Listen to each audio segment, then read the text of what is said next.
Welcome to Academic Gain Tutorials. In this video, we will discuss about Dividend Income Projection Formula for $500 monthly income. To begin, the main idea is very simple.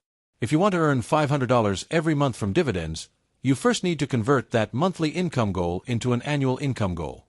Since there are 12 months in a year, $500 per month becomes $6,000 per year.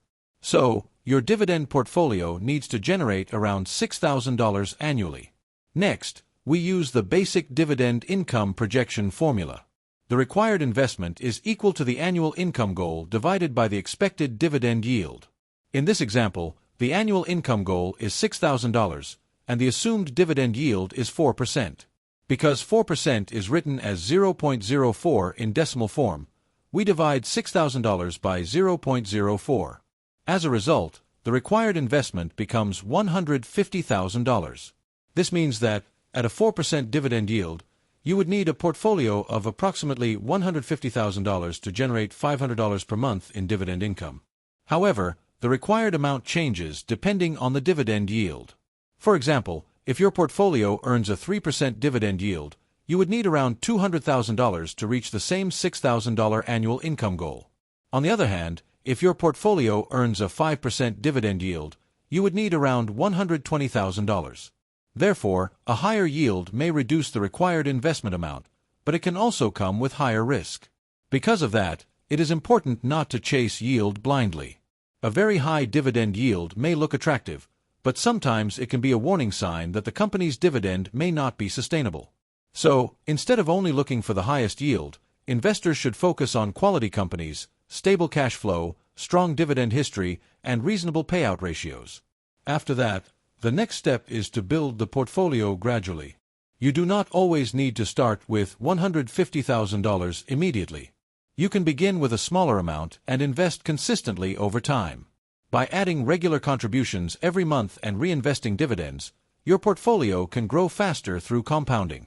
For example, the infographic shows that if you start with $150,000, keep a 4% dividend yield, reinvest dividends, and continue adding contributions, your estimated monthly dividend income may increase over time. At the beginning, it may be around $500 per month. After 5 years, it may grow to around $720. After 10 years, it may reach around $1,080. After 15 years, it may rise to around $1,620, and after 20 years, it may become around $2,430 per month. Moreover, this growth happens because reinvested dividends buy more shares, and those additional shares can generate even more dividends in the future. This is the power of dividend compounding. The longer you stay invested, the more powerful the effect can become, especially when combined with regular contributions. At the same time, investors should always monitor and adjust their portfolio. Dividend yield can change, stock prices can move, and companies can increase, reduce, or even stop paying dividends. So, reviewing the portfolio regularly helps you stay aligned with your income goal.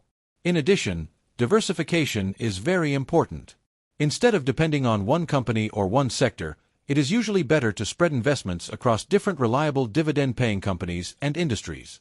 This can reduce risk and make the income stream more stable. Also, remember that this calculation is only a projection. It is based on assumptions such as a stable dividend yield, reinvested dividends, regular contributions, and average portfolio growth. In real life, results can vary depending on market performance, company earnings, interest rates, inflation, and investor behavior. So, the quick summary is this. To earn $500 per month in dividend income, you need $6,000 per year. If your expected dividend yield is 4%, the required portfolio value is approximately $150,000. The formula is annual dividend income goal divided by dividend yield. From there, you can grow your income faster by reinvesting dividends, adding new contributions, choosing quality dividend companies, and staying disciplined for the long term. Finally, always remember that dividend investing is not risk-free, and past performance does not guarantee future results. This video is for educational purposes only, so always do your own research or speak with a qualified financial advisor before making investment decisions. If this short video was helpful, give it a thumbs up and subscribe to the channel. Thank you.